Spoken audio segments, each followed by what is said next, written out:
घने जंगलों में लगातार 12 घंटों से ऑपरेशन चल रहा है। सुरक्षा बलों और एसओजी के जवानों और आतंकियों के बीच लगातार इस ऑपरेशन में अभी तक अफसोस की बात यह है कि 4 जवान जो है एक अधिकारी समेत वो शहीद हुए हैं और बाकी के जो जवान हैं उनका इलाज चल रहा है, वो भी घायल हो रहे हैं। इस समय आपको बता दें कि हम ग्राउंड जीरो पे हैं और ग्राउंड जीरो में किस तरह से हाइड आउट और घने जंगलों में कच्चे बनी ढोक में आतंकी जो है वो सहारा लेते हैं, कैसे वो रुकते हैं और वो क्या क्या उनको मदद की चीजें यहाँ पर जो है वो स्थानीय लोगों की तरफ से मुहैया कराई जाती है, क्योंकि आतंकी लंबे समय से यहाँ पर घुसे हुए हैं और लंबे समय तक उनको खाने पीने की चीजें भी मुहैया कराना बेहद जरूरी है। इस तरीके से वो पहले आतंकी जो है हमला करने से पहले वो लंबे समय तक रैकी करते हैं। आम इंसान की तरह वो बाजारों में घूमते हैं। डोडा या कठुआ इलाके में जिस तरीके से एक के बाद एक हमला हुआ, वो इलाके में घूमते हैं आम इंसान की तरह और पता ही नहीं चलता कि वो आतंकी है। वो साधारण से कपड़े पहनते हैं, बिना हथियारों के जखीरे के वो गांव में घूमते हैं, रैकी करते हैं, पता करते हैं कि कहां कहां सेना के कैंप हैं, कहां से सेना के वाहन जो है वो जाते हैं, कहां कहां उनकी कंपनियां मौजूद हैं, कहां उनके बंकर मौजूद हैं। तो लोकल लोगों से किस तरीके से वो रैकी करते हैं, अनजान बनकर यहाँ पर पहुंचते हैं। लगातार इन घने जंगलों में सर्च ऑपरेशन जो है वो लगातार जारी है। तस्वीरों में आप देखें किस तरीके से कच्ची बनी ढोक हमने दिखाई, ठीक उसी तरह से ये जो खड्डे पहाड़ी इलाके में यहाँ बने हैं, यहाँ पर भी वो सहारा लेते हैं क्योंकि घने जंगल है। हथियार जो है वो हाइड आउट में छुपाते हैं और बाद में रैकी करने के बाद जब वो हमला करते हैं, पहले अपने ठिकानों से हथियार लाते हैं और उसके बाद वो जो है इन कच्चे घने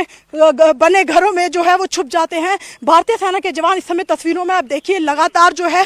वो उन्होंने इलाके को घेरा हुआ है। ये घने जंगल है, इस टॉप पे जो है वो मुठभेड़ 12 घंटे से लगातार जो है वो जारी है और ये वो घना टॉप है। हालांकि हमें आगे जाने की अनुमति नहीं है, तो कोशिश करेंगे कि यहाँ से ही हम कैमरे से आपको दिखाने की कोशिश करेंगे कि ये जो ऊपर की टॉप है, ये जंगल की जो तस्वीरें आप देख रहे हैं वो बिल्कुल नजदीक है, ज्यादा दूर नहीं है, कुछ ही दूरी पर ये पहाड़ है और जहाँ पर ये हमला जो है वो हुआ है 12 घंटे से ज्यादा हो चुका है। इन घने जंगलों में लगातार जो है वो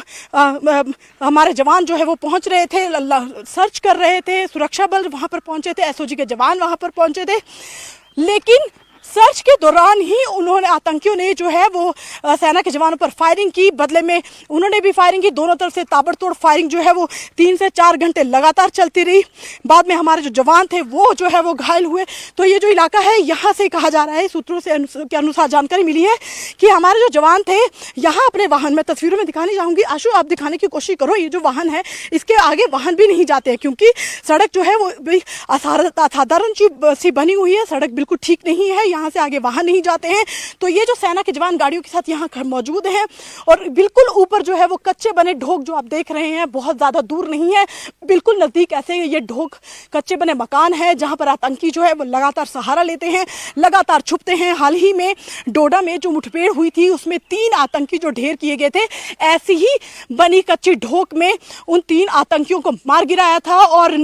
बाकी आतंकियों को निस्तनाबूद करने के लिए सर्च ऑपरेशन जो है उसके बाद लगातार चल रहा है। और इस सर्च ऑपरेशन के दौरान ही जैसे ही भारी भरकम हथियारों के साथ हमारे जो जवान हैं वो जब मौके स्थल पर पहुंचे तो अंधाधुंध आतंकियों ने फायरिंग जो है वो कर दी, क्योंकि आतंकी लगातार इन्हीं जंगलों में छुपे हैं। वो रास्ता बदल रहे हैं, जगह बदल रहे हैं और रैकी करके जानकर, क्योंकि उनके साथ 2 स्थानीय जो गाइड है वो मौजूद है जिनकी वजह से उनको मदद मिल रही है और वो आए दिन अपना रास्ता बदल रहे हैं, यहाँ से भागने की कोशिश कर रहे हैं। लेकिन इन घने जंगलों में जब सुरक्षा बलों ने यहाँ पर अपनी मौजूदगी दिखाई, भारी भरकम हथियारों के साथ हमारे सेना के जवान भी थे, तो उन्होंने भी जवाबी कार्रवाई में फायरिंग की। यहाँ से पैदल, आपको बता दें ये जो सड़क आप देख रहे हैं, आप सड़क दिखाने की कोशिश करें, यहाँ से गाड़ियों का जाना बेहद मुश्किल है। यहाँ से आगे की अगर रास्ता दूर से अगर तस्वीरों में दिखाने की कोशिश करें कि यहाँ से छोटी गाड़ी भी यहाँ से नहीं जा सकती, लेकिन जो गाड़ियाँ आप सेना के हमारे कैमरे की तस्वीरों में देख चुके हो, इन यहाँ पे ही सेना की जवानों की गाड़ियाँ लगी। ये जो गाड़ियाँ हैं आप देखिए, ये गाड़ियाँ यहाँ पर लगी, यहाँ से जो जवान है अपने भारी भरकम हथियारों के साथ इसी रास्ते से होते हुए उन घने जंगलों में गए तो सर्च ऑपरेशन के लिए थे, लेकिन उनको नहीं मालूम था कि हम सर्च ऑपरेशन के लिए जा रहे हो, आगे जो आतंकी हैं वो घात लगाकर बैठे होंगे और उन पर हमला कर देंगे। आए दिन हमारे भारतीय सेना के जो जवान हैं देश की रक्षा करने के लिए वर्दी पहनते हैं, घने जंगलों में आतंकियों को ढेर करते हैं, निस्तेनाबूद करते हैं, लेकिन आतंकियों को नहीं पता कि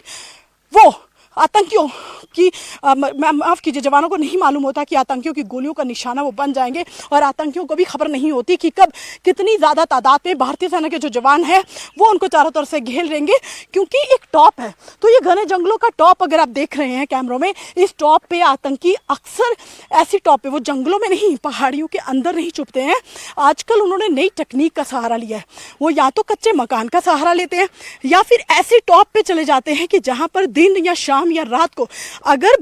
सुरक्षा बल वहां पर पहुंच रहे हैं तो उनको पता चल जाए। जाहिर सी बात है, घने जंगल है, रात में अगर सेना की पार्टियां वहां पर पहुंचती हैं तो वो टॉर्च या डिम लाइट का इस्तेमाल करती हैं, तो उनको इशारा मिल जाता है कि यहाँ पर किसी के आने की अनुभूति जो है आतंकियों को हो जाती है। यही कारण है कि उन्होंने कल भारतीय सेना के जवानों पर जो है अंधाधुंध फायरिंग की, जिसमें अफसोस की बात है कि हमारे 4 जवान एक अधिकारी के समेत शहीद हो गए। इलाके को कॉर्डन किया है, हेलीकॉप्टर से लगातार सर्च चल रही है। और ये भी बता दें कि और जो हमारे जवान हैं वो भी जो है वो घायल हुए हैं, जिनका उपचार चल रहा है, लेकिन इलाके को घेरा है। आतंकियों को जब तक निस्तेनाबूद नहीं करेंगे तब तक यहाँ से जवान नहीं हटेंगे।